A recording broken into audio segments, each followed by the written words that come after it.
لا لا لا لا, لا بالراحه كده بقى، عشان ده مش ماتش كوره، ده مش ماتش كوره، او هم بيكذبوا علينا وبيقولوا لنا ان احنا عندنا كوره. ده باسكت، ده ماتش سله يعني. 5-4 5-4 والشوط الاول 3-2 اللي هو انت ما تعرفش اصلا هو ده في ارض مين، في ارض باريس ولا في ارض البايرن ايه ده؟ ماتش بلاي ستيشن، ده احنا بنتفرج على ماتش بلاي ستيشن.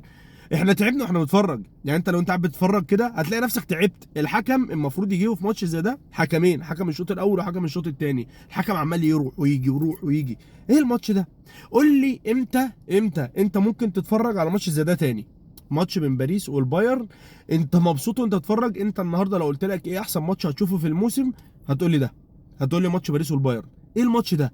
ايه الاجوان دي؟ وانت ما تعرفش مين ممكن يكسب ومين ممكن يخسر. الماتش بدأ البايرن 1-0، تقوم باريس على طول رده باتنين. الشوط الاول بيخلص 3-2، الشوط الثاني 5-2 لباريس. 5-2 لباريس. يعني انا في التوقع لما جيت اتوقع قلت ان الماتش ده هيخلص 3-2 لباريس. طبعا كل الناس قعدت تقول يا عم انت البايرن هتفشخ وهتركب وهتعمل.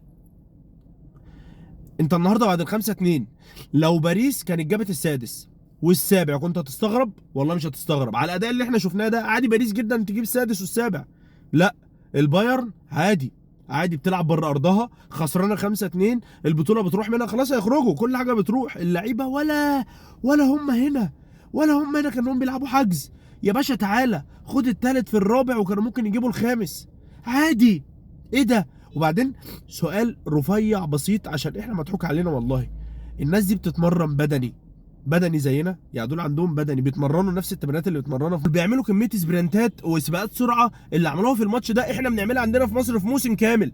في موسم كامل اللعيبه بقى ولا فارقه معاها شهره ولا فارقه معاها فلوس ولا فارقه معاها اي حاجه. فرقتين نازلين ضرب نار في بعض بجد. هم لما بيعملوا كده في الدور الاول، الدور الثاني بقى اللي المفروض دايما اللي هو ماتش الذهاب، ماتش العوده دايما بيبقى اجمد بقى وفيه الاكشن والاثاره. هيعملوا ايه في ماتش الاكشن؟ يعني النهايه الدراماتيكيه بقى، النهايه اللي احنا مش متوقعينها هتبقى ايه؟ لما الماتش الاول 5-4 عادي 9 اجوال في ماتش، الماتش الثاني بقى هيخلص ايه؟ يعني خلاص بقى هم مش هيحطوا لعيبه، يحطوا بلاي ستيشن الماتش يخلص 13-14 بقى. لو انت بتتفرج كده انت عايز الماتش ما يخلص، انت عايز الماتش يقعد 3 ايام شغال والله ما هتزهق. انت قاعد بتتفرج واللعيبه ما بتتعبش.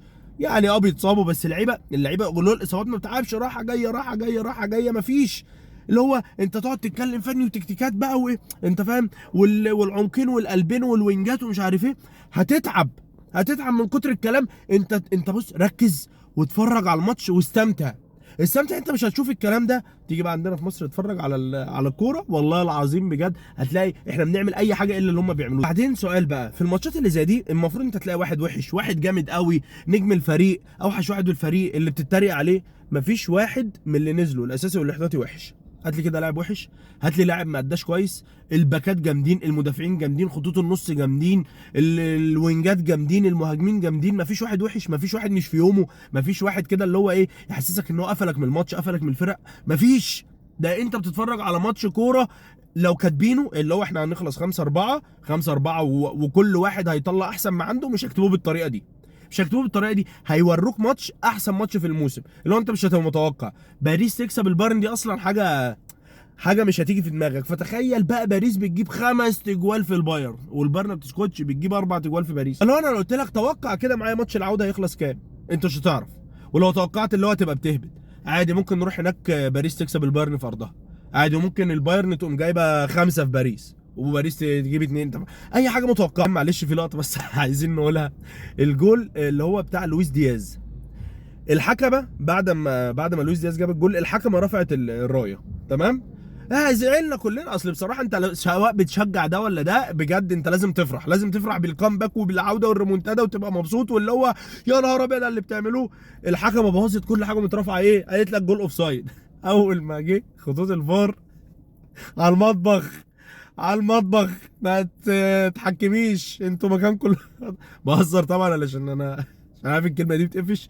لا بهزر، بس اللي عايز اتكلم عليه استلامه لويس دياز. شفت الاستلامه كرة تنزل تحت رجله يعدي يشوط. انت لو عاوز تتكلم على كل جول بالتفصيل كده، وجول اوليزيه ولا جول مش عارف كفرستخيليا، انت لو عايز تتكلم على كل جول هتتكلم على كل جول لوحده كده 10 دقايق تقعد تفصص وتفنن فيه.